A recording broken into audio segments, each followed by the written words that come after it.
Forest Ranger in Nigeria primarily refers to the new Forest Guards initiative approved by President Tinubu to recruit 130,000 armed operatives to combat insecurity within the nation's forests. The initiative involves training and arming personnel to flush out criminals, bandits and terrorists, as well as protect farmers from attacks. The goal is also to enhance national security by securing the country's forests, which are often used by terrorists and criminal gangs. The guards will be well trained, armed, and are expected to work closely with the military, intelligence agencies, and the police. The Office of the National Security Advisor and the Ministry of Environment are tasked with ensuring the initiative's full implementation. Rangers and national security will be our focus on the program Nigeria Today. Thanks for joining us. I'm Eukaria Clinton.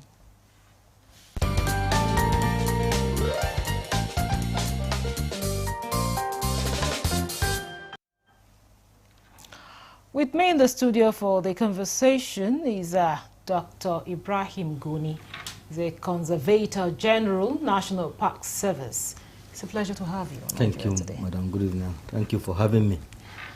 Also with us in the studio is Dr. Sani Aliu. He's a security expert. He's also the Commander General, Neighborhood Enlightenment and Safety Organization, NESO. It's a pleasure to have you. Thank you for having me on the program. Now, we'll start with you, Dr. Goni. Tell us about these Rangers. When we hear Rangers, the first time I heard Rangers, my mind just went to the footballers, really. Rangers United. So talk to us about what Forest Rangers are and what exactly is their scope of operation. All right. Thank you very much, and good evening, viewers. Let me quickly make some maybe corrections from the mix of words. Forest Rangers, Forest Guards. Okay. Yeah. In protected area management, we have 3 categories. We have about 5 or 6 categories. But in Nigeria, we have adopted about 4 categories. That is the forest, the game reserve, national park, and nature reserves. Persons who work in the forest are the ones you call forest guards. Persons who work in the game reserve are the ones you call game guards. And persons who work in national parks are the ones you call rangers. Okay. So that is a slight correction I want to make. And coming to the issue of the Forest Guard initiative of Mr. President Bola Ahmed Tinubu GCFR, is an effort to revive the forest guards. The forest guards normally are prerogative of state and local governments, including even game guards are also prerogative of state and local governments. For long, our forests have been left ungoverned. With the security situation, Mr. President felt that reviving this forest guard idea will actually have people to take care of these ungoverned spaces.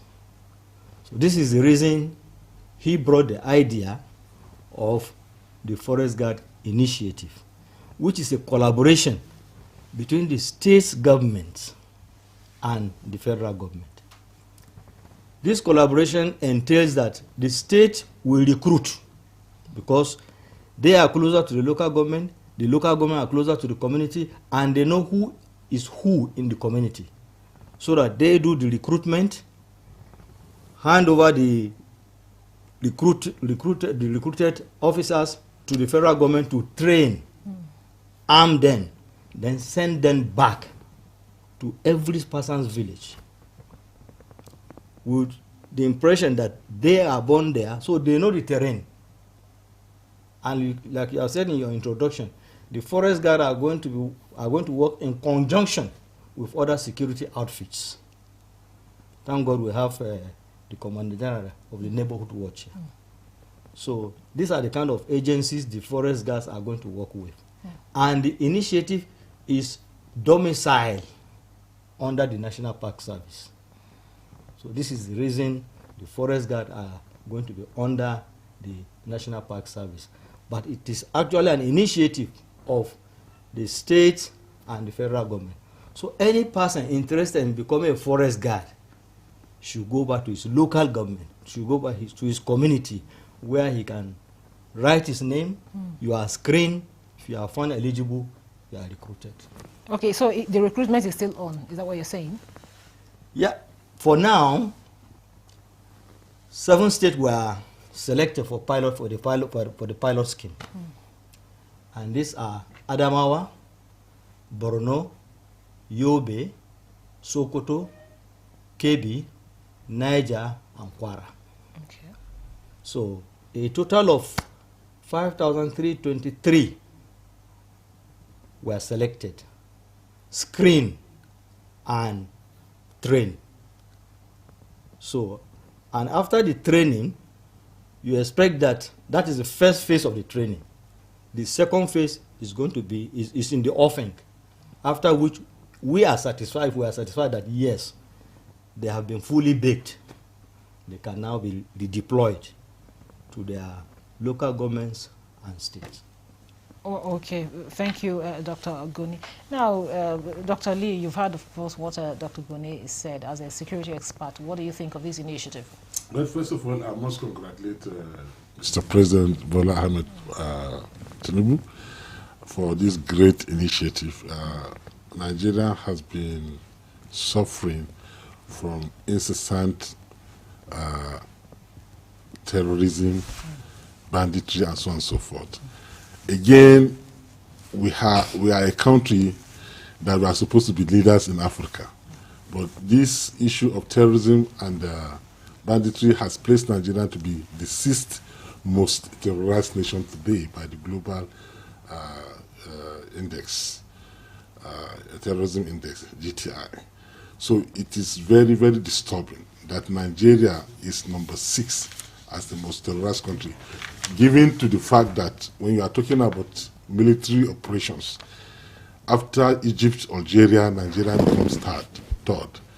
And earlier, Nigeria used to be the best ground soldiers in Africa. But such situations that occurred for over a decade now, we've been grappling with acts of terrorism. During Buhari, we came to appreciably 8th position. Today we are back to 6th. 4th and back does not go well with the country. So in order to ensure that the gains of the military is sustained, then you really need to govern these ungoverned spaces within the forest area, which the President initiative has brought forth now. And we are hoping that, like the CG said, at the end of the training, we are hoping that these trained officers will be given the prescribed arms, the required arms, the caliber of arms that they can face these terrorists. Because if you look at what the military has in its arsenal, and you now look at the prolonged term of war against terrorism, then you know that this set of forest guards need to be truly and really armed. But since they'll be working in tandem or in collaboration with the military, I think the military can give them backup. And again, the reason why we have been having such a prolonged situation is because there is nobody that is bearing the responsibility of whether you succeed or you perform or you did not perform. So you cannot penalize anybody. The military's purview is not to fight terrorism. The Nigerian police purview is not to fight terrorism. So you look at the whole agencies, there is no one single agency that is mandated by the Constitution of the Federal Republic of Nigeria to fight, to counter terrorism. Unlike when it happened, 9/11 happened in America, they went back to their drawing board and quickly came up with what is called Homeland Security, that is mandated by the Constitution of the United States of America to actually fight terrorism. And since then, we have not seen a large attack in America. So I think up till now, the president has said it in his broadcast that he's going to create special forces. We have seen one now. That is Forest Guard. We are waiting to see that this president come up with what is called counter-terrorism agency, a core counter-terrorism agency that is mandated to fight terrorism with all what it takes to fight terrorism. Because terrorism is not only about kinetic. There's non-kinetic aspect of fighting terrorism. The military don't have such capabilities, nor the police, nor any other agency. So there's the need for him to create a counter-terrorism agency that will bear the responsibility of performance or non-performance, and the head can be removed or can be applauded. Now, back to you, Dr. Goni, having told us about these, will I say, group sections of guards. You talked about the forest guard, talked about the categories. Yeah. The categories of guards. You have the forest guard, you have the game guards, and you have the rangers, like you rightly said. And the president, of course, said they will be equipped and armed. Can you tell us more about that? Because we really want to know how security issues are issues you cannot just bring to the public public domain like this. So just take it that they are going to be armed. Okay. And I think, based on your background, the Office of the National Security Advisor is seriously working on that. And whatever type of arm they are going to bear, that is not even known to me yet. Okay. So let us just take it. But they'll be armed enough to overpower the terrorists. To be able to face the challenge. Okay. Yeah. So what kind of, another question I would want you to answer, what kind of people are you looking at in terms of, the recruitment, the young men, young women, Well, the criteria that was set for enlisting the personnel are about 3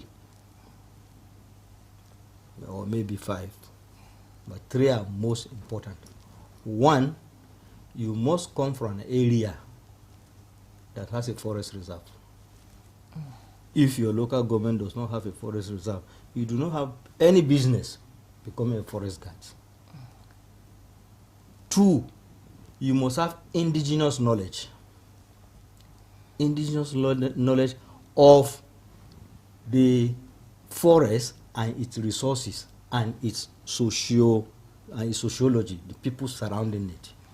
You must have that knowledge.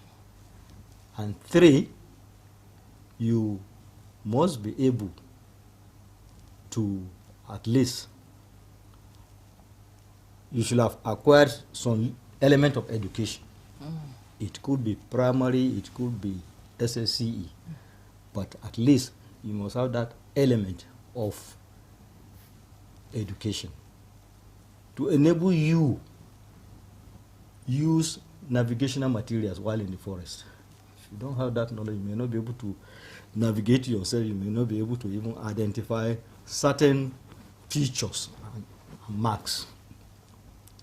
So these basic things are those things that were taken into consideration. 1, you must have come from an area that has a forest reserve. If, for example, you come from maybe Niger and you come from Mina. Mina does not have a forest area.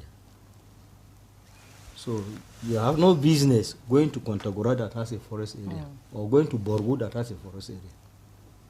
So this is the basic criteria. You must have come from an area that has a forest reserve. And you must also know the terrain. Indigenous knowledge. Indigenous knowledge, because some persons were born, in another city. Yes. Probably were born in Lagos, and now this opportunity comes, they want to come Thank and you very work, much. not knowing the terrain, exactly, right? yeah. Okay, so it's important you know the terrain. Now, Dr. Ali, tell us, okay, well, before I ask my next question, we'll take a short break now. The conversation will continue after the break. Don't go away. Of the ruling is also dependent on another aspect or another arm of government. Nowhere in the world will allow under digital economy for banks not to be dispensing domestic currency in that economy. What will make this one different? We want to know what they do as occupation. All of these are attributes that are questions have been designed to investigate. In a few days to come, you see that we are all around their own crannies and everywhere in Nigeria, telling people to cooperate. Welcome to Nigeria Today.